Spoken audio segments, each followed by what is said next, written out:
రైతు చుట్టూ తెలంగాణ రాజకీయం తిరుగుతోంది. అధికార ప్రతిపక్షాలు రైతుల కోసం బరిలో దిగి బస్తీమే సవాలంటున్నాయి.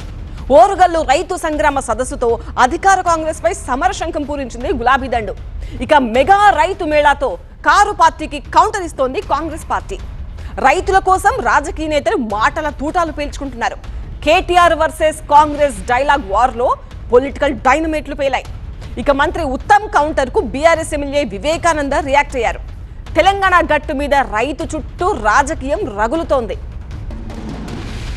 వరంగల్ రైతు సంగ్రామ్ సదస్సులో రాష్ట్ర ప్రభుత్వంపై ఆగ్రహం వ్యక్తం చేశారు బీఆర్ఎస్ వర్కింగ్ ప్రెసిడెంట్ కేటీఆర్. రైతు డిక్లరేషన్ అమలు మొదలు పంటల కొనుగోళ్ల వరకు ప్రభుత్వం అన్నింటా ఫెయిల్ అయిందన్నారు. వరంగల్ బీఆర్ఎస్ రైతు సంగ్రామ సదస్సులో 4 తీర్మానాలు చేశారు. తెలంగాణలో చనిపోయిన 1000 మంది రైతులకు సంబంధించి ఒక్కో కుటుంబానికి 10 లక్షల పరిహారం చెల్లించాలి అన్నారు. రైతు డిక్లరేషన్లోని 34 హామీలను అమలు చేయాలి. ఎలాంటి కండిషన్లు లేకుండా పంటలు కొనుగోలు చేయాలి. రైతులకు పెట్టుబడి సాయం మొత్తం వెంటనే అందించాలనే తీర్మానాలను సభలో ఆమోదించారు. కాంగ్రెస్ సర్కార్ రైతు బంధు ఎగ్గొట్టిందని తీవ్ర స్థాయిలో మండిపడ్డారు కేటీఆర్. కేసీఆర్ ఠంచనగా ఇచ్చిన పెట్టుబడి సాయం ఇప్పుడెందుకు ఇవ్వలేకపోతున్నారని ప్రశ్నించారు. ఇవాళ 3 సార్లు రైతు బంధు ఎగ్గొట్టిన దివానాగాడు ఎవడు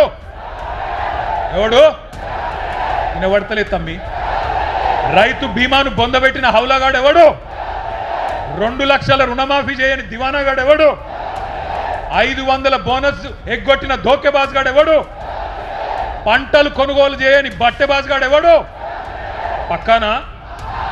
ఇక హనుమకొండలో మెగా రైతు మేళా నిర్వహించింది కాంగ్రెస్. వ్యవసాయ ఉత్పత్తులపై రైతులకు అవగాహన కార్యక్రమం నిర్వహించారు. ఇక కేటీఆర్ వ్యాఖ్యలకు కాంగ్రెస్ నేతలు కౌంటర్ ఇచ్చారు. డ్రగ్స్ ప్రభావంతో కేటీఆర్ మాట్లాడుతున్నట్లు కనిపిస్తోందన్నారు టీపీసీసీ చీఫ్ మహేష్ గౌడ్. కేటీఆర్ కు మానసిక వైద్యం చేయించాలన్నారు ఆయన. మాదక ద్రవ్యాల ప్రభావం వల్ల ఈ రకంగా మాట్లాడుతున్నారేమో, ఆ మాదక ద్రవ్యాల ప్రభావం ఈయన అట్లా మాట్లాడిస్తుందేమో. ఒక్కసారి మానసిక వైద్యులకి చూపించుకోవాల్సిన అవసరం ఉన్నది. ఈ రకమైనటువంటి భాష, ఈ రకమైనటువంటి కక్ష వచ్చే యువతరానికి మంచిది కాదు. రాష్ట్ర ప్రభుత్వమే ఖర్చులు భరించి వారికి మానసిక వైద్యం చేపించాలనుకుంటా ఉన్నాం. కాంగ్రెస్ రుణమాఫీ అంతా మోసమన్నారు కేటీఆర్. 4 ఏళ్ల క్రితం రైతు డిక్లరేషన్ ప్రకటించారని, నయవంచనకు 4 ఏళ్లు నిండిందన్నారు కేటీఆర్. సీఎం రేవంత్ రెడ్డికి కేటీఆర్ బహిరంగ సవాల్ విసిరారు. ఒక్క ఊరిలోనైనా 100% రుణమాఫీ అయిందా? 100% రుణమాఫీ చేసినట్లు చూపిస్తే శాశ్వతంగా రాజకీయాల నుంచి తప్పుకుంటా అన్నారు కేటీఆర్.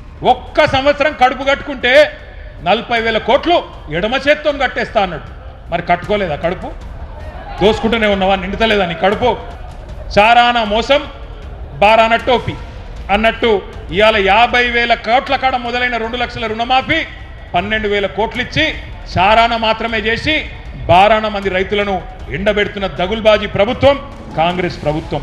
రాహుల్ రేవంత్ ను విమర్శిస్తే ఊరుకోబోమని కేటీఆర్ ను హెచ్చరించారు కాంగ్రెస్ ఎమ్మెల్యే నాయిని.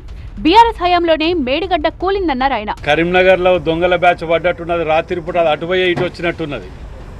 దొరకలేరని దొంగల కోసం పోలీసు తిరుగుతున్నారు. వీళ్ళు మాట్లాడే మాటలు దయ్యాలు వేదాలు వర్ణించినట్టున్నాయి. మీ బతికేంది, మీ చరిత్ర ఏంది అనేది మీ ఇంటి తోటి ఆడపడుచు మాట్లాడిన దాన్ని ఇంకా మర్చిపోయి ఎవరు పట్టించుకోరని సిగ్గు శరం లజ్జ లేకుండా అబద్ధాలే వాళ్ళ జీవితం, వాళ్ళ బతికే అబద్ధాల బతుకు. ఇది ఎగవేతల ప్రభుత్వం అంటూ విమర్శలు చేశారు కేటీఆర్. ఓట్లకు ముందు ఏతులు, ఓట్లు వేసుకున్నాకనేమో ఎగవేతలు. రేవంత్ రెడ్డి అంటే ఆయన ఇంటి పేరు ఏ రేవంత్ రెడ్డి అంటే అనుముల రేవంత్ రెడ్డి కాదు. ఏ రేవంత్ రెడ్డి అంటే ఏతుల రేవంత్ రెడ్డి, ఎగవేతల రేవంత్ రెడ్డి. బీఆర్ఎస్ అంటే బద్మాషుల రాష్ట్ర సమితి అని ఆరోపించారు కాంగ్రెస్ ఎమ్మెల్యే నాగరాజు. బిడ్డ మేము తలుచుకుంటే నువ్వు రోడ్డు వరంగల్ పొరమేడ కూడా దాటవు. బడవ మాటలు మాట్లాడుతున్నావు. తస్మాత్ జాగ్రత్త, నోరు దగ్గర పెట్టుకొని మాట్లాడు. మీరు దోసుకున్న డబ్బు, తెలంగాణ ప్రజల పైన దోసుకున్న డబ్బు ఈరోజు మీకు వాటిని పెట్టి వాటితోనే మీరు మళ్ళీ ప్రజలను మోసం చేయాలని వస్తున్నారు. ప్రజలు గమనిస్తున్నారు మీ వ్యవహార శైలి. నువ్వు అనుకుంటున్నా బిడ్డ నీకే మాట్లాడొస్తుంది అనుకుంటున్నావు. అంతకంటే మరి 3rd డిగ్రీ చూపెడతాం మేము. కాళేశ్వరంలో అవినీతి లేదని హైకోర్టు తీర్పుతో తేలిందన్నారు కేటీఆర్. 1,00,000 కోట్ల రూపాయల అవినీతి అని ఎవరైనా అంటే గట్టిగా బుద్ధి చెప్పాలి అన్నారు. సర్కారు తుమ్మలు మొలిచిన కాకతీయ కాలువల్లో కాళేశ్వరం ద్వారా గోదావరి నీళ్లు తీసుకొచ్చిన మాట వాస్తవం కాదా? మీ డోర్నకల్లో, మీ పాలకుర్తిలో, ఇంకా కిందికి మీ మహబాద్లో, మీ జిల్లాలలో నీళ్ళు వచ్చిన మాట, కాళేశ్వరం నీళ్ళు వచ్చిన మాట వాస్తవం కాదా అని నేను అడుగుతున్నా. ఆ రోజు మేడిగడ్డను కూడా ఈ సన్నాసులు ఏమో చేసిండ్రు, బాంబులు పెట్టి పేల్చిండ్రు. 10 ఏళ్లలో బీఆర్ఎస్ ఏం చేసిందో చెప్పాలి అన్నారు కాంగ్రెస్ ఎమ్మెల్సీ అద్దంకి దయాకర్. సిబిఐ విచారణ అంటే బీఆర్ఎస్ కు భయం పట్టుకుందన్నారు.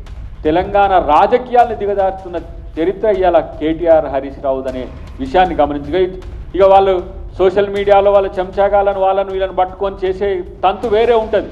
వాళ్ళ గురించి మనం పట్టించుకోవాల్సిన అవసరమే లేదు. కానీ వీళ్ళు ఇట్లా మారిపోతే, ఇలాంటి ప్రధానమైన నాయకత్వం అని చెప్పుకునే వీళ్ళే దిగజారిపోతే కాంగ్రెస్ పార్టీ నాయకత్వం ఎందుకు మంచి భాషను వాడాల్సిన అవసరం ఉంది? ఇదే భాషను రేపటి నుంచి మొదలు పెడితే ఏంటిది పరిస్థితి అనే విషయాన్ని వాళ్ళు ఆత్మపరిశీలన చేసుకోవాల్సిన అవసరం ఉంది. ధాన్యం కొనుగోళ్లకు సంబంధించి మార్క్ఫెడ్ అన్నది అడిషనల్ ప్రొక్యూర్మెంట్ ఏజెన్సీ అంటూ కేటీఆర్ ఆరోపణలకు మంత్రి ఉత్తమ్ కౌంటర్ ఇచ్చారు. ఏదో మార్క్ఫెడ్ అంటాడు.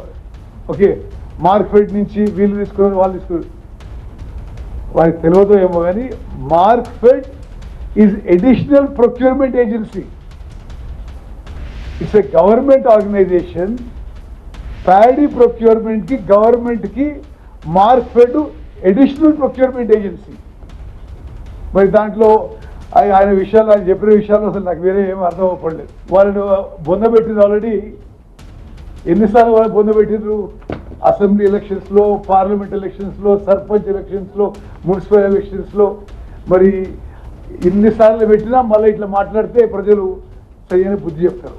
ఇక కాంగ్రెస్ నేతలకు కౌంటర్ ఇచ్చారు బీఆర్ఎస్ ఎమ్మెల్యే వివేకానంద. కేటీఆర్ రైతు సభ సక్సెస్ కావడంతో ప్రభుత్వంలో వణుకు పుడుతోందన్నారు ఆయన. రైతులకు ఏం చేశారో ప్రభుత్వం శ్వేతపత్రం ప్రకటించాలి అన్నారు. బీఆర్ఎస్ పార్టీ ఛాలెంజ్ చేస్తూ ఉంది. మీరు రైతు డిక్లరేషన్ పైన, మీరు ఇచ్చినటువంటి వాగ్దానాల పైన, మీరు ఇచ్చినటువంటి హామీల పైన, తక్షణం రైతులకు సంబంధించినటువంటి వాగ్దానాల పైన మీరు ఇమీడియట్గా శ్వేతపత్రం విడుదల చేయండి. బీఆర్ఎస్ పార్టీ చర్చకి ఎప్పుడు సిద్ధంగా ఉంటుందని చెప్పి సందర్భంగా మనకి చేస్తా ఉన్నాను. ప్రజల్లోకి ఏ పార్టీ ఎవరికి మద్దతు ఉందంటే, ఏ పార్టీకి మద్దతు ఉంటే మీరు ఎలక్షన్ పెట్టండి. మరి మీ ఎంపీటీసీ జెడ్పీటీ ఎలక్షన్స్, మన ఎంపీటీ జెడ్పీ ఎందుకు పెండింగ్ పెడుతున్నావు? కార్పొరేషన్ ఎలక్షన్ ఎందుకు పెండింగ్ పెడుతున్నావు?